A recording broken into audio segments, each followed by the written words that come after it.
Somebody's phone is here. Anybody? Whose phone? Oh, okay. All right. Did you start the recording yet? Yes, we're on. All right. No, we were talking about something niche. No, we just not when you were talking.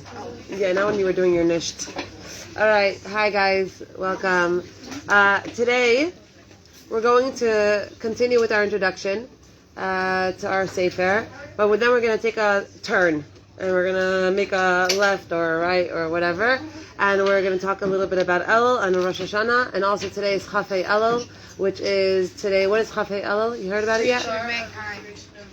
Creation of the world, exactly. Not mankind. Man was when was Adam created? Rosh Hashana, which is when? In 5 days. Good. No, now you'll never forget it again. So today is the creation of the world, and so it's the Ben Ish Chai brings down, Rav Palaji brings down that today is a very, very, very, very high energetic day spiritually, and being that we're very physical beings, unless we're aware and we become aware and we take certain actions, we don't know what spirituality is. Like it flies over our head. You know, sometimes you can be with people that, let's say, don't keep Shabbos, and you've already kept Shabbos like many Shabbosim, or your entire life you kept Shabbos, and when Friday afternoon comes around, or when Friday before Shkia comes around, you're already feeling something, you're already sensing it, you're already knowing that feeling of like Shabbos coming, and then once Shabbos comes in, you're familiar with that feeling of Friday night after you light candles, that stillness that's there, you're familiar with it. Whereas somebody else that's never tapped into that kind of spirituality, doesn't know. It could be Friday, it could be Saturday, it could be Yom Kippur, it could be anything. It's all the same. Dunkin' Donuts, got my coffee. It's all the same, right? Because it's not that it's not happening. The world is shifting. The energy is very, very, very high and intense right now, specifically 4 days before Rosh Hashana, on this very, very high day. It's just that unless I become aware of this and then like tap myself into it, I'm not going to feel it. It's going to go over my head. So in life, we have to make a decision. And the decision we have to make is happiness. That's not happiness. When I mean happy, I mean inside I'm connected to myself. Inside I have self-worth. Inside I love myself. I'm aware of my being. I'm aware of what I'm good at. I'm aware of my talents. I'm aware of the things that I can bring into the world. Not that I did it and I am so talented and I am such a fashionista and I know how to speak or I know how to cook and I'm so amazing. It's that God created me this way. He carved this thing. He put it into the world. I just opened my eyes one day and I was here. I had nothing to do with all these inborn talents and skills. He put it all into the equation. He stuck it all into the recipe, and here, now go. So it's like a person that is a happy person. We're going to use the word happy for a second. A person that is alive is a person that is connected to themselves with not BSing themselves. I'm not good enough. I'm not smart enough. Nobody wants me. That's all the side, and we're going to talk very, very clearly. By the end of this year, Bezrat Hashem, by the end of a few months with me, you're going to have a whole different lingo. Because we're going to understand that there's dark forces in the world and there's light forces in the world. And the dark forces are always at work and they're always working on you, construction site 24/7, on your brain. Because that's their job. Hashem created them to do that. He created them to to get in your way. Why does it have to be so difficult, so hard? For the same reason that it's so difficult and so hard to lift weights. If it's not going to be difficult and hard to lift weights, I'm not going to get any muscle. Period. End of story. You can tell me all you want to tell me. I went to the gym and I ran on the treadmill and nothing's happening, nothing's changing. If you are not facing resistance in your life, if things are not hard for you, nothing's changing for you. And the point of everything in life is to understand that through resistance, through the picking up of the weights, that's not easy. The dealing with my mother, who's not easy. The dealing with myself, who's not easy. The dealing with life, which is not easy. The confusion, the self-esteem issues, all the stuff that comes along with it. It's not easy. The not easy means you're alive. Means you're in the game. The Chavetz Chaim, whose Yortzai was 2 days ago, Chav Daled Elul, it says that after a week of him not being embarrassed and not having any kind of anything happen to him in his life, like 1 week worth of no yisurim, no pain. He had no pain, no yisurim, no difficulty, no complication, no inconvenience for an entire week. After a week of that happening to him, he ran through the streets of Radin screaming, somebody embarrass me, somebody embarrass me. Because he knew one very, very crucial thing. Because when you're living in a world that's only physical, then the rules that you follow are physical. Somebody steps on my toe, I step on their toe. Somebody doesn't invite me, I won't invite them. There's a rule of rules that we live in this world. And if you want to be connected to those rules, just keep watching, the Kardashians, and keep watching all this stuff, because they're living right over here on the lowest level of humanity with like the basic, no-brainer reactions, conversations, not just them, everything that's on the screens these days, basically, majority. Right? It's just take a human being and show what a human being does. Somebody steps on my toe, I'll step on his toe. Knee-jerk reactions. That's a no-brainer. What's incredible to see is people, like we see it like in the Olympics, or certain handicapped people, or certain things that you see that are so inspiring and beyond. Okay, like I just saw a race. I don't know her name, I don't know anything, I don't know where it was, but this woman who is blind ran this insane race, I don't know how many kilometers, attached by the hand to her coach. And she won. And everybody else could see. And she won. And you see human beings go above and beyond themselves. She has the most. She can sit home, do nothing, be depressed, I don't know, become an alcoholic, and everybody will understand her. She's blind. Nebuch. She's blind. But what's so inspiring about people like that they don't take things that are going on in their life that are hard and turn them into excuses for lack of movement. That's inspiration. That's, wow, you look at such a thing and you're like, oh my God, that's insane. You see people that go above and beyond the call of duty, go above and beyond what's humanly possible, or what we think is humanly possible for them, and they get to great heights and they prove themselves, and they fall and they crash and they get up, and they fall and they crash and they get up, and they don't stop. That, you look at that person and say, I want to be like that person. When that person leaves the world, there are going to be millions or hundreds of thousands or hundreds and thousands of people by their funeral, because this person made a dent on the planet. It's a no-brainer to say, oh my God, my mother doesn't want to do this, she doesn't want to talk to me, I hate her, my roommate is so annoying, she throws her clothes on the floor, oh my God, somebody used all the water, and I put the boiler on, and that's a no-brainer, you are acting human, welcome to life. The most amazing thing about being a human being is that every single day, we can change ourselves into something that we ourselves never thought we can be or become. And then we feel alive. And that's where life comes from. Life doesn't come from that next coffee. It doesn't come from that next outing. It doesn't come from that next manicure. And it definitely doesn't come from, that next physical interaction with my boyfriend. It's just a lie. It's just our minds playing a trick on us of dopamine. That's what I'm after. That's what I want. Oh, dopamine. Every single time my WhatsApp goes off. Every single time I get a message on Instagram. Every single time the dopamine starts to shoot in my brain. And then I'm like, and it feels so good. But it feels so good like a spark. It turns on and it turns off. Turns on and turns off. What I'm talking about is fire. I'm talking about fire. I'm talking about living in a space. Living yourself in a reality where you feel alive, where you're in touch with life, where you feel like life is so surprising. Like I'm just going to put one foot in front of the next, do what I know is hard for me to do, because from doing things that are hard for me, from facing resistance in my life, from doing the right thing, even though everything inside of me is screaming to do the opposite, that is where not just a spark of dopamine, but fire.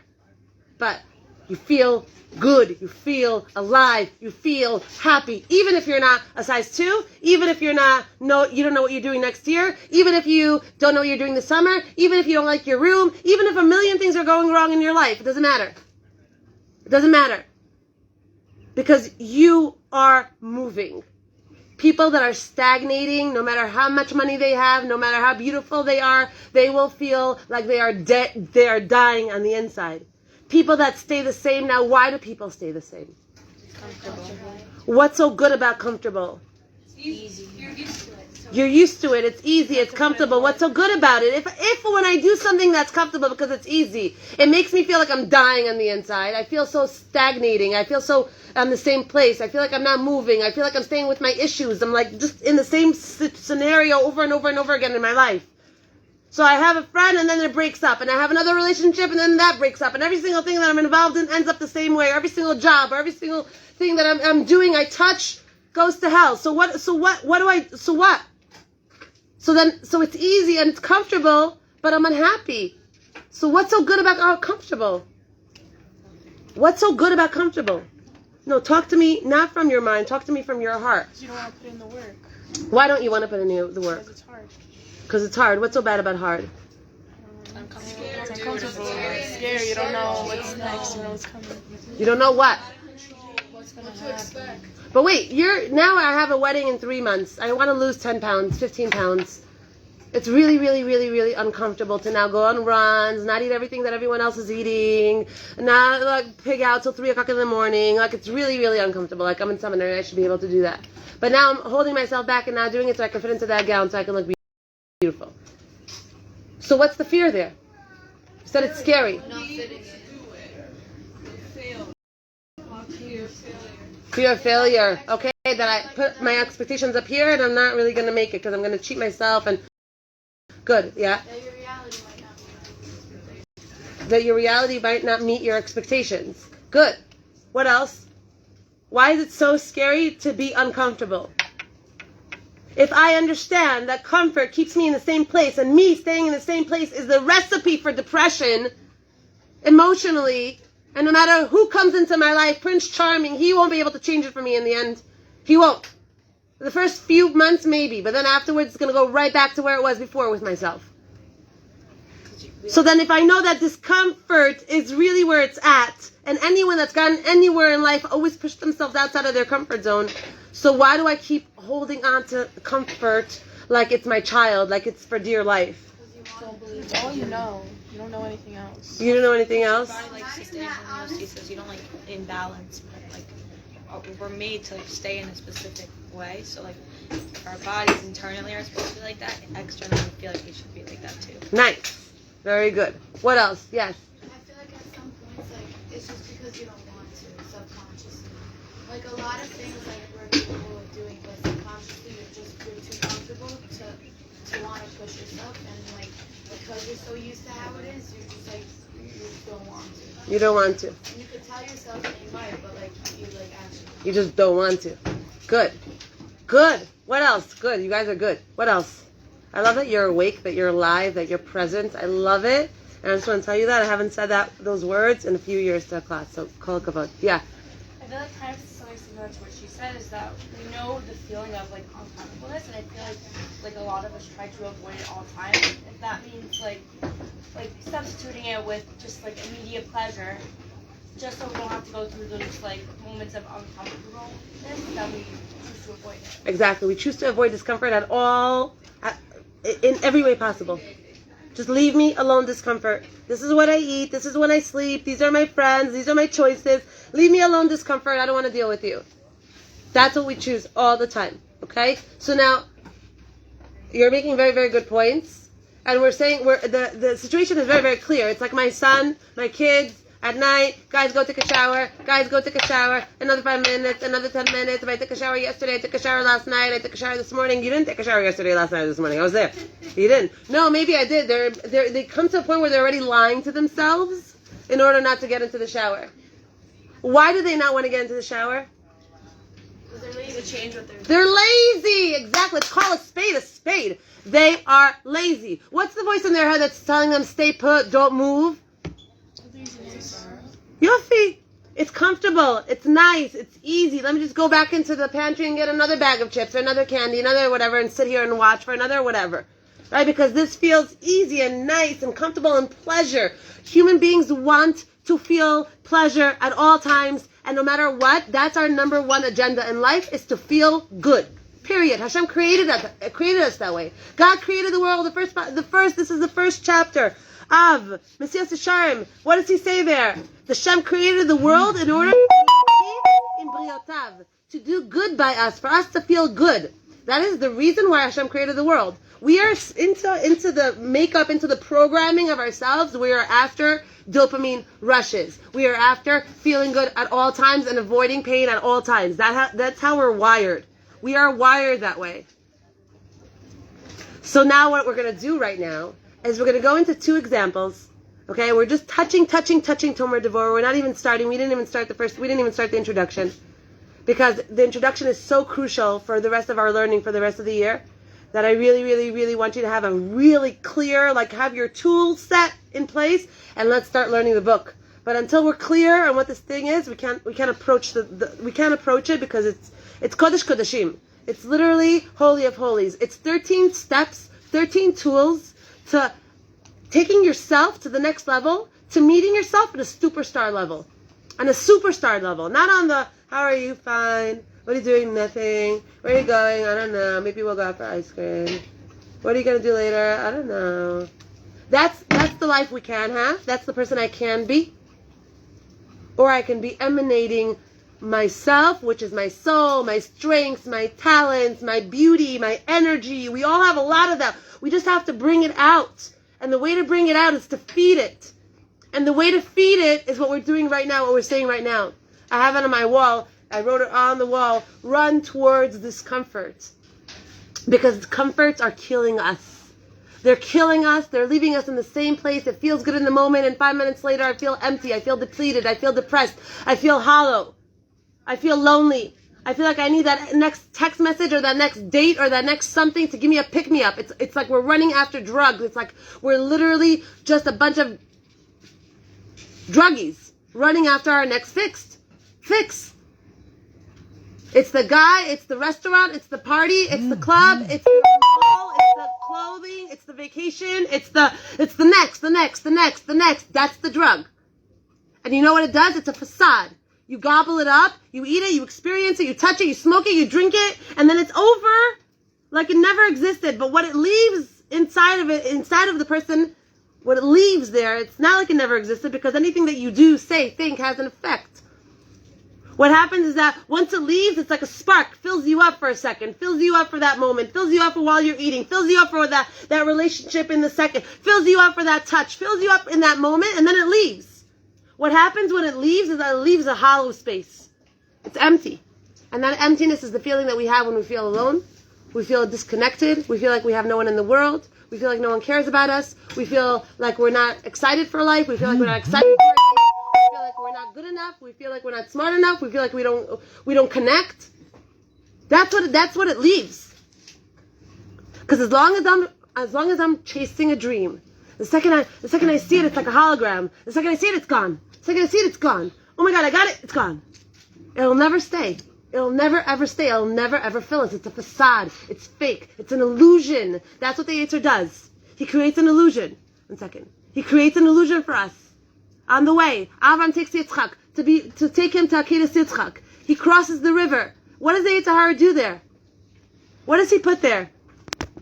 He creates an illusion that Avram will think that there's some kind of a sakana, that there's some kind of a something on the way, that there's a problem on the way. I don't remember exactly what the Yetzer Hara did, but he created something while they were crossing the river. The Yetzer Hara put something there to make it seem scary and dangerous. And Avram Avinu knew right away that this is the Yetzer Hara trying to get him off his game. So he creates an illusion, as if something is happening, but it's just an illusion.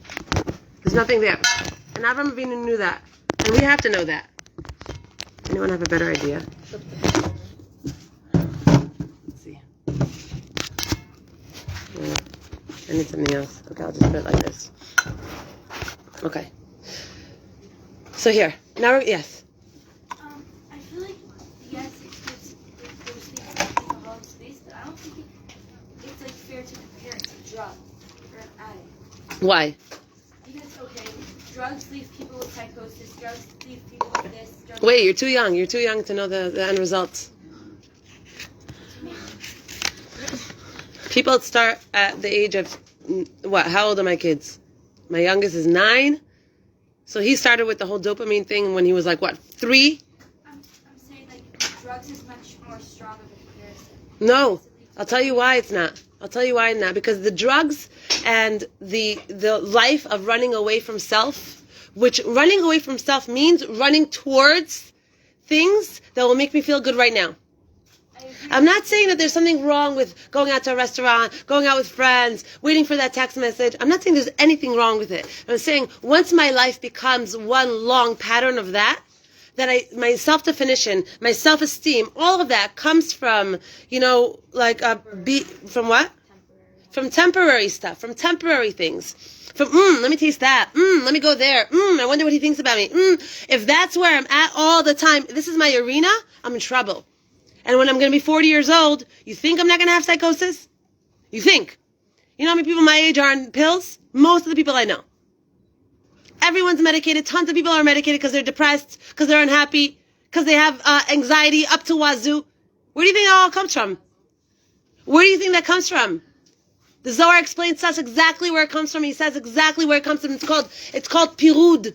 It's called that the mind starts to separate. It starts to split. And that's where anxiety comes from. And that's where fear comes from. Or all the fears that people have and the anxieties and all the depression and all the mental illnesses that come up in people. Sometimes it's DNA. Sometimes it's their mother had it, their father had it. But sometimes it's circumstances in life, a lot of times. When a person runs away from the work, when a person runs away from the discomfort, life will chase them down. That's the reality. You either chase life or life chases you. You don't want life to chase you. You want to chase life. Exactly. You chase before you be chased. Yeah. So those people who are like 40 years old and like gone crazy, let's say, like, do you think that if they put themselves out of their comfort zone when they were like 20, then they wouldn't be like mental? Yes. Really? If they would stop running away from themselves, yes. If they would look themselves in the mirror and see what they're doing and how they're setting themselves up for failure and how they're waiting for exterior things in their life to make them feel better about themselves and give them definition and give them a focus in life, where they're waiting for someone, something to come along, some job, some man, something, okay, to come along and to make them feel like, oh, this is my big break. If that's where my life is centered around, then I will lose it. Always waiting for like that one big thing to happen in their lives. They're always waiting for someone or something to fix it, to come in and make it better. If you stop running away from yourself and you look at pain in the eyes and you look at fear in the eyes and you look at what you have to do in the eyes and you look at discomfort in the eye and you go for it, you will find parts of yourself that you never knew you had. Okay, how do you do that? Oh, welcome to Tomer Devorah. Welcome. Yes. So, let's say someone is a type that's very, not the opposite of lazy and they chase that. How can you, like, I think you believe, I don't know if I'm wrong, then no, but there's a limit, everyone has a limit. How can you, like, draw the fine line between, like, okay, it's 12 o'clock, I came home really late, but I didn't go on my run today. Should I push myself, or did I have enough today? Like, Okay, I want to make something very, very clear also. Very, very question. Good. What's your name? Esther. Esther, good question. I want to make something very, very clear. It's not black and white only when I'm lazy, eating bonbons and watching Titanic. Do I now, am I now considered, like in that space? And when I'm like on top of things and I'm running errands and I'm doing all my stuff, then I'm alive. A person can be busy 24/7, but go nowhere emotionally and mentally. Be busy, be addicted to being busy. Being addicted to doing their to-do lists. Being addicted to never sitting with themselves, never having a moment's peace, never really looking at themselves, never taking inventory. I have to keep going. And on my phone and on my errands and my friends and my lunches and my brunches and my pedicures and my manicures. 20, they're addicted to drugs the same way the other person is addicted to pleasure. That's their pleasure. That's their running away. That's what we're going to learn what discomfort is. We're going to learn it right now. We're going to get into it after these questions. Yes. So, personally, like how I take care of myself, because like I know I have a hard time as well and I struggle. I just welcome. I do take time out of my day to like, just talk to, like, it's weird, like talk to myself, especially talk in the mirror. Like, I don't know if anyone else does that, but like I do that. Do it. It's called mirror work. It's awesome. Yeah, and then like I also like take myself out sometimes. I don't know. People do that sometimes. My mom tells me to do that. Like, just go out, go to the restaurant, buy yourself something. 100%. Take yourself out like you would your child. Yeah, exactly. Go out on a fun day. Don't wait for anyone else to bring you flowers. Exactly. You bring yourself flowers. Okay. Good. I mean, it's nice, but don't wait. Yes. What exactly do you mean by like the split in the brain causes like anxiety, depression, etc.? Like, what do you mean by We're going to get into all of that. You're going to learn all this whole lingo you're going to learn in these classes. Yes. Good questions. But it is beneficial. beneficial to go out to restaurants with other people and like get 100%. and like stop wine to build. For sure. Yes. That's why I made it very, very clear. I want to make it very crystal clear for everyone here. I'm not saying going out, text messages. I'm not saying any of that is bad. I'm saying when I use that, okay, when I live that way, which is 99% of the world that we're living in today, okay? So don't be a sheep and walk after the sheep because the sheep just follow the herd. They don't need to. I just saw this very, very funny thing that there's this woman that ran in the woods. She went running in the woods behind her house, and the sheep, there was a bunch of sheep there. There were just a ton of sheep there, and they lost their shepherd, and they saw her running, so they all started running after her. She has like a flock of sheep. She's like running with her iPads and her like pink thing, and she had like all her accessorized up through the woods, and she's like a runner, and she has like 3,000 cattle behind her, like sheep and what are they called? What are they called? Oxen, but that's Talmudic. Not an ox. No, goats. Sheeps and goats, and she's like, I don't know what to do. They're just like they lost their shepherd, so they just follow whoever. What's the next trend? What gender are you? That's following whoever. Somebody woke up one morning and they're like, oh, let's screw up the world even more. Let's give them 60 options for genders from Kita Aleph, from before they're even know if they like milk or I don't know, juice.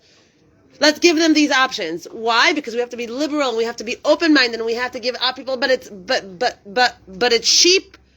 sheep that are just following the next thing, and it's always been that way in this world. It's always been that way. There was always a trend, and people were following it because it's easier to just follow rather than think. Wait, does this make sense? Wait, is this beneficial? Is this healthy? Is this good for my son's nefesh? My daughter's nefesh? Is this healthy for them? Moving forward, not now when it's cute and it's funny because they think that, I'm binary or whatever. When later, when they're 20 and 30, is it going to ruin them? Is it going to hurt their chances of getting married and having a normal, healthy life with a partner? Or it's just easier to just be sheep?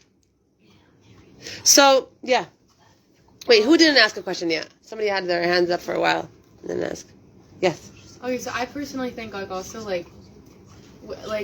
everything that happened this year, especially with all this LGBTQ stuff, it ruins the child's mindset, and the fact that older people think it's okay to say things to these kids and make it there's more than two genders, it makes no sense to me because they're gonna question themselves as when they get older. 100%. It creates a split, and we're gonna talk about the split that we were talking about. Yes. What exactly does it mean to run away from yourself? Could you give us an example? Yes, 100%. I'm going to give you an example. More questions? Yes. When you're in a comfortable state, and there's something how do you know what you should go towards? You know what I mean? If something makes you uncomfortable, how would you know? You know what your stuff is. You know what your addictions are. You know what you're hooked on. You know what's not healthy for you. You know what's dysfunctional for you. You know that every single time you do that, you're shooting yourself in the foot. You know that. And you still do it. Because it feeds that dopamine rush for a second. And you know that it's... That's right. What's your name? Shira. Yeah. Is there ever a point where you become comfortable with yourself and you stop running away with yourself, and then that becomes comfortable, or are you always continuing? Good question. So running away from yourself is avoiding pain. I don't want to deal. Everyone else is wrong. She's the reason that I'm like this. He's the reason that I'm hurt. She's the reason that I'm so screwed up. This happened to me, and therefore I act this way. I don't trust. I don't make connections. I sabotage relationships. I think of people this way and this way because I was abused. Okay? And that's why I'm like that. It's all good and well, but you're stuck with yourself to 120. So don't you want to create the environment inside of you that is peaceful and nice for you to hang out in? For you to feel good in your own skin? And the way for you to feel good in your own skin and stop running away, because if you run away, it's an endless cycle. It doesn't end till 120. I know people that are in their 70s and 80s that are still running away from themselves, that they can't deal, that they can't look at themselves, that they can't look at the stuff that they're doing to themselves that's hurting their relationships, that's hurting their life. That's the reason that their grandchildren are not visiting them and calling them. But they won't say that. They'll say, she's not calling me. She didn't invite me. She didn't even respond to my message. She didn't even respond to my call. Why? How are you when you are on the phone with her? Are you all busy complaining about yourself because you need everyone to put the focus on you? Or are you interested in her? How's school? How you doing? How's life? What's going on for you? Do you have new friends? Do you create relationships? Or do you stay closed off because you were hurt? So the thing is, to answer your question, what's your name? Neely. Excellent question. Do you continue running away from, is this like a constant cycle your whole life? Like until you're like, you have to focus on staying present and being with yourself and now running away from yourself? Does it ever change? That's the question. The question is a yes, it changes. It changes when what? When I don't run away every single time I feel pain. When I feel the pain, where I want to jump out of my skin, where I'm unhappy with myself, where I just want to cry, I don't run away to my comfort zones. I don't run away to my dopamine rushes. I don't run away to my fixes. I stay in the pain. I look in the pain. I look the pain in the eye. I feel it. I know I am unhappy. I know why it's hurting me. I let the pain, I sit in the pain, like the person, like the adult that was never there for me, to sit with me when I got a boo-boo, to sit with me when my classmates all like put me in cherem and no one wanted to talk to me and I didn't get invited to my best friend's or my friend's 3rd grade birthday party and everyone else went, but I wasn't invited, to sit with me in that pain. I didn't have that parent. I had the parent that said, yalla, get over it. Big deal. She's not really a good friend. Let her go. Who cares about it? You're better than her. No. The parent that didn't sit with me and say, oh my God, I know how hard that is. Oh my God, I'm so sorry that you're going through this. I'm so sorry you're going through this. Comforting your own child. Comforting your inner child. Because our knee-jerk reaction is whenever I feel pain is to run. Run to food, run to a guy, run to people that are cut themselves, people that medicate, people that do drugs, people that go. They need to escape. I can't deal with this. I don't want to feel it. I don't want to feel it. The longer I push off feeling it, the more in pain I will be. Forever. It won't go away. You could be 50 and 60 and it won't stop. So what we're saying today, and what we're going to end off with, what we're going to end off with is that we're going to start touching Tomer Devorah, and we're going to bring it into Rosh Hashana, and we're going to bring it into Chafei Elul, okay? And we have it, Baruch Hashem, recorded, so it's on Facebook if you guys want the recording, or if you want to take notes. It's chashuv to take notes. It goes into your mind better if you take notes. Even if some of us think that, like, no, I listen better.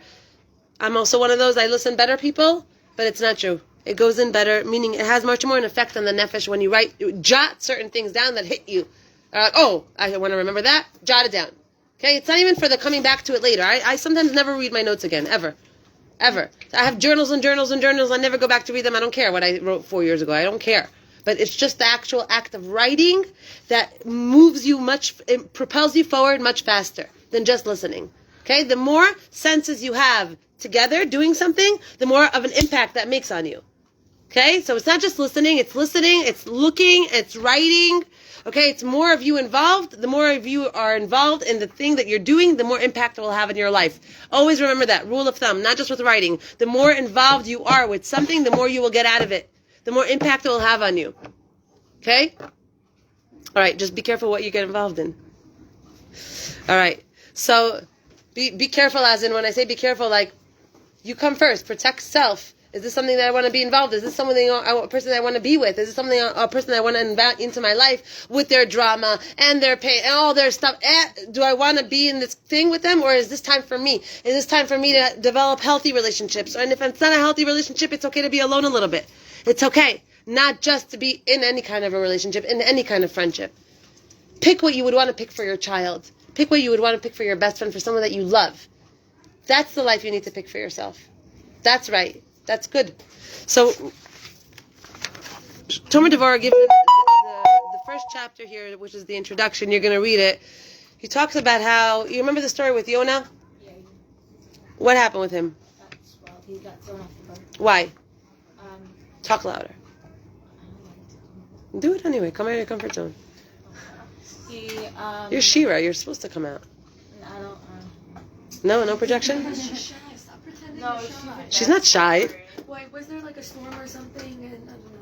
Yeah, exactly. He got thrown off the boat because it was too heavy, so they were like, we have to throw people off, and they threw him off. Okay, but what was the real reason why they threw him off? Why he was thrown off? Because he ran off from Hashem. He ran away from Hashem. Running away from Hashem is running away from myself. What happened? Why did he run away from God? Because he thought someone else could do the job. Why? What was the job? He didn't want to deal with the To tell problem. them to no. To them to do shuju to Hashem, but he didn't want them to get the backfire. He was too scared. He said someone Who else. get the? Someone else could do it. He wanted someone else to do it because why? He didn't want what? He didn't want it on himself. He didn't want to be responsible. He didn't want the responsibility on himself. He didn't want them to. Anybody has another answer? Because y'all are wrong. He didn't want to do the tshuva himself.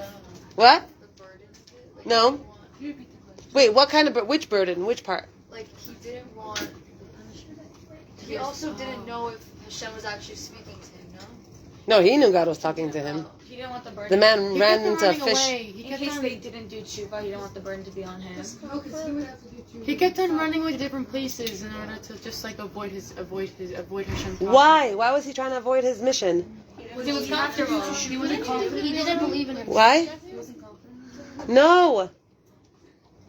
You guys, you got to know this story. It's an awesome story. It's a crazy story. It's in the Bible, you know.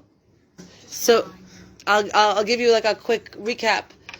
God gives him a mission. He says, "Go tell Nineveh, the city of Nineveh, which is the whole city is Goyim. Go tell them that they have 40 days to do tshuva, and if they don't, Nineveh ne'efechet. I'm going to overturn Nineveh." And then he starts to run. The man he just takes off and he starts to run. Right? And then the whole thing happens, and he gets here, and he gets there, and then he's on the ship, and then the ship, he's sleeping, and the whole ship is like, because God is making a whole tumult in the water, and then they realize that it's him, he's the reason that Hashem is doing this to their ship, so they throw him, they don't necessarily throw him off, they put him over the deck, and then the ship, everything starts to get calm, the water starts to get calm, the storm starts to go away, and they put him back onto the ship, and again, there's a storm and the ship, and they put him off, and the storm gets calm, and everything gets calm, and they put him back in, and they're like, alright, he's the problem, and they toss him off, and then he gets swallowed by fish, and then he gets spit out of the fish, and then he gets given a tree underneath a very, very hot sun, the kikayon, Hashem puts him a tree, and the sun is boiling, it says that day, Hashem took the sun out of its nartik. Nartik is the case. Okay, the sun is very, very strong, but it has a covering over it. Hashem removed the covering from the sun and put it out into the world that was burning his scalp. He was in the fish. He came out like, you know when you come out of the water like all like thing? Right? His head was completely like mush. And the sun was beating on him. So Hashem created this like, those like leaves that grow on the walls. You know what I'm talking about? Like Kikayon, he created like a whole shade for him, and he was so happy that God created the shade for him, and then he killed the Kikayon. Hashem killed the Kikayon. And Yonah was like, it's not worth it for me to be alive. Take my life. I can't live here. I'm dying. The sun it was fire. And Hashem says to him at the end, he says, you're sad, and you're crying over this tree that you had cover you for like 24 hours. You're crying over it's what? The destruction. He took the tree down. He got rid of the tree. God, you're crying over this tree that you had for one day. These are my people. Hashem says, these are my creations. They're non-Jews. You're right, but they're my children. Gentiles are still God's creations. They're His children. He says, an entire city, an entire nation, I want you to go do it because I care about them. You care about a little stinking little tree that you had one day and the next day it was gone. These are people. These are families. Why was Yonah running away? Yonah was running away because of one reason and one reason only. Yonah was a zealous Jew. He was a zealous Jew. He had no confidence issues. He had no mission issues. Any single time he was ever told to do anything, he did it. He had no problem. The reason that he ran away is because he knew, if I'm going to go now to Nineveh, you know what they're going to do? Exactly what they did. He went to Nineveh after this whole thing with the fish and the kikayon and the whole thing. He goes to the Nineveh, and exactly what he thought they were going to do is exactly what they did. The second he tells them, guys, Hashem is angry with you. You're doing this and this. You're stealing. You're robbing. You're doing things that are not okay. He's going to overturn your city. You know what they did that second? They changed. It says, it's documented in this book, and you'll see it in all. They took out the bricks that they stole from buildings to make the buildings, just bricks that were laying around that they didn't know whose it was. They pulled apart buildings to take out the bricks that are not theirs. They broke apart buildings, the Medrash says. They put on sackcloth and ashes and prayed and cried. People that knew that they were chayav misa for certain averos that they did, they went and they killed themselves. The entire nation turned from black to white overnight. And Yonah didn't want to be responsible for that. You know why? Because how many times did Yonah speak to the Jewish people? How many times did he come and yell and come with his entire heart and soul and wake up and change and do yourself the biggest favor in the world and come out of your comfort zone because it's killing you. It's killing you. It's putting a damper on your light. It's putting a damper on your fire, your energy, your life force, all of the stuff that's inside of you. You're killing by staying in the same place and doing the same thing over and over again. And not coming out of your comfort zone, and not coming out of your addictions, and not coming out of your way of thinking, and not coming out of your practices. He came to Am Yisrael so many times. I don't know the exact number. He came to Am Yisrael so many times, and they said, whatever. You know, he did not want to embarrass them. He didn't want to be the Navi that says, I lift a finger on this whole Goyish city over here does a 180, and over here I'm begging and screaming and pleading with the Jewish people, and they're like, yeah, whatever. He didn't want to be that person because he knows the beauty and the brilliance of the Jewish people. It's much easier to turn yourself around when you're a non-Jew. It says gadol ha mechuyav ve'oseh gadol ha mitzuveh ve'oseh meshe'eno mitzuveh ve'oseh. That's Chazal, which means it's much bigger. It's much bigger to be instructed to do something, go clean your room, and then you get up and go clean your room because your mother told you, than to just like walk into your house and walk into your room and be like, oh my God, I'm going to clean up, like it's such a mess. It's much harder to do something that someone tells you to do than do something that you feel like doing. That you're not mitzvah. No one came up to you and said, you have to do this, it's a mitzvah, and I do it. You have to. I'm ordering you, I'm commanding you. It's much, much, much, much, much, much harder when someone commands you to do it. Because we're human beings. We want autonomy. We want to feel like I make the decisions around here for myself. No one decides for me. Not even God. That's why God gave us free choice. Because we have to feel like the end result is in our hands, so we decide what we're going to do. We have to feel that because of the nature of who we are as humans. We want to feel like we make the decisions for ourselves in our lives, and that's okay. That's good. That's healthy. But it's much harder to say, I'm going to go clean my room because my mother told me to while I'm in the middle of this conversation or while I'm in the middle of doing something. I'm going to do it because she asked me to, than to do it when I feel like it. Non-Jews versus Jews. I want to tell you this story. I was in Camp Sternberg 1 year. I was there for many years. One of the years that I was there was I was always teaching there. That was my position. I was the share counselor. And so I always had girls come up to me afterwards with lots of questions and discussing their issues. And there was this one girl who was so like every time I saw her, I was just like, what are you? Like, what are you? I didn't understand what this girl was. She would come up to me with a stack of books, and she'd be like, I just heard your entire shiur. I found sources for everything that you said in these books. Can we learn some of the things that you said? Can we learn it like in depth with the other sources that are brought in the books? And I would sit with her for hours. And the girl was like, buttoned up to here. Everyone was like camp, camp. What do you wear in camp? Jean skirt, Crocs, whatever. She was like button down shirt every day, pleated skirt down to her ankles, sweet sugar, and all day learning or davening. All day learning. After a little bit, I was just like, there's no way she's Jewish. There's no way she's Jewish. I know many Jewish girls. I don't know anyone like that. Even when I became religious and I was super turned on and I was super on fire and I was super fanatic and crazy. One time I turned on the light on Shabbos and I said the whole Parashat Sefer Tehillim afterwards. Like that. I never was like her. Ever. So I went up to one of the other counselors and I was like, what's her story? Like, where is she from? Who is this girl? And she's like, oh, she's about to convert in 2 weeks, so they let her come to camp. I was like, so she's not Jewish. They're like, no, she's not Jewish yet, but she's about to convert. Okay, summer's over. Finished with her. She told me about her big plans that she's doing. This girl, she has big plans for after she converts, and I started talking to her about it, and she told me, and she's so excited, and she can't wait. And what does it say when a person converts? What do they get? What do they get? And action is A neshama. What comes along with the neshama? What? Exactly.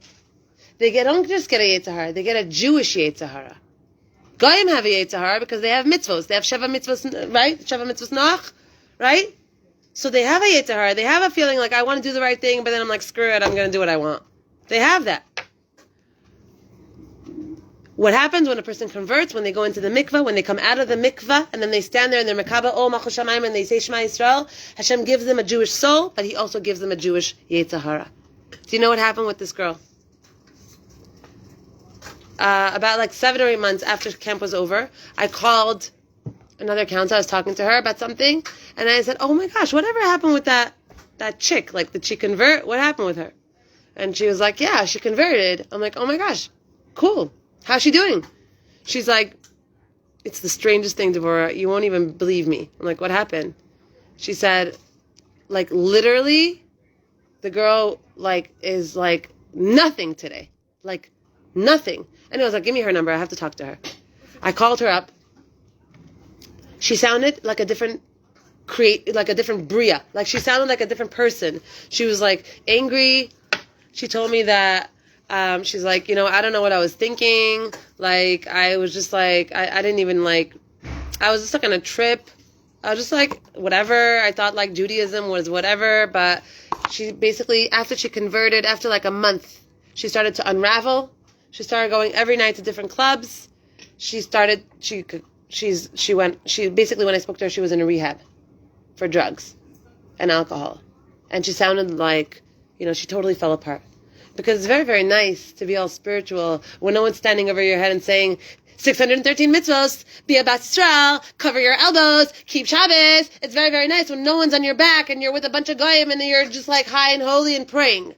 It's a whole other story when all of a sudden you have a Jewish Yetzer Hara that's telling you, ugh, rabbis, ugh, this, ugh, that, who cares? So, like, we're so whatever. Jewish people are just, like, hated and, like, we're so annoying we have a Jewish Yetzer Hara. And so therefore, when we do things, when you do wake up in the morning and daven, when you do make a bracha, when you are working on yourself to come out of your same old habits, and come out of them because they're breaking you down, they're keeping you in the same place, that they're ruining you, you know that you're staying small, and that staying small makes you unhappy and feels depleted and feels like nothing really fills you up besides for iced coffee here and a little thing there, but you come back to yourself at the end of the day. It's much, much, much, much easier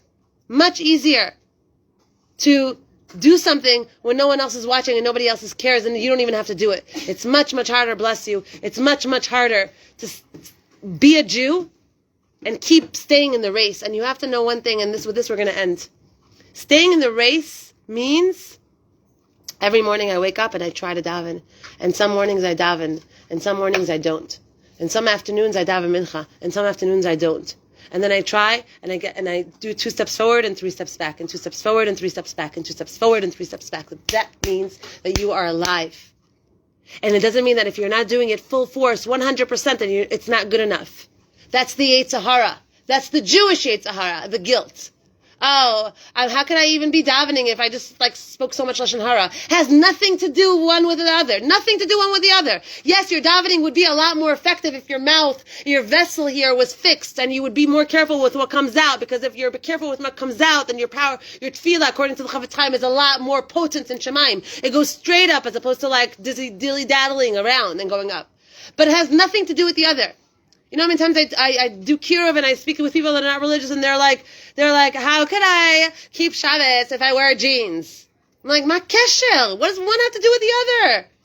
It's not a religion about all or nothing. It's not a black and white situation. It's a process. We are humans in the process of becoming ourselves. And that looks messy and it's raw and it's not always so beautiful. It's not according to the books, exactly how we're taught in the books, how we're supposed to be like Rebbitzins. Now, that's the end result. That's later when you're 70 and 80 and you had enough time to do the work.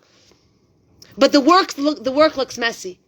But the work is, you are in the treadmill of life, you are in the gym of life when you are up and down and trying and failing and trying and failing. Hashem loves that.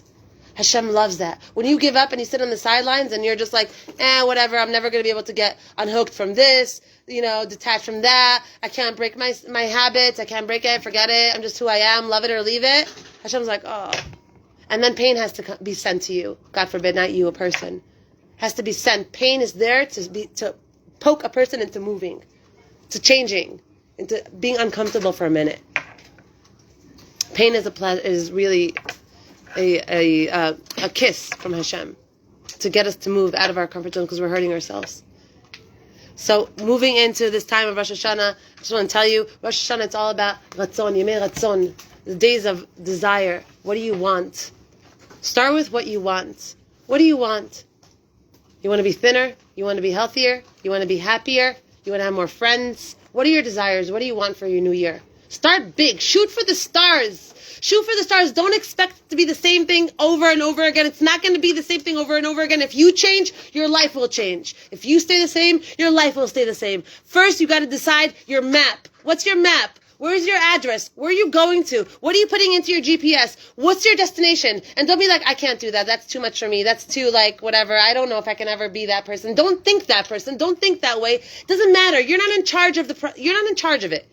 Just decide what you want to look like, what you want to be like, who you are, what kind of dent you're making on the planet, who you're affecting, if your life matters. Just decide, just be in that place. Just be in that place.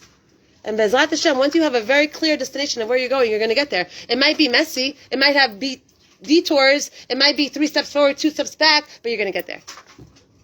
Girls, have a beautiful Rosh Hashana. Ksiva v'chasima tova. Bezrat Hashem, we'll meet next year. Thank you. Pleasure.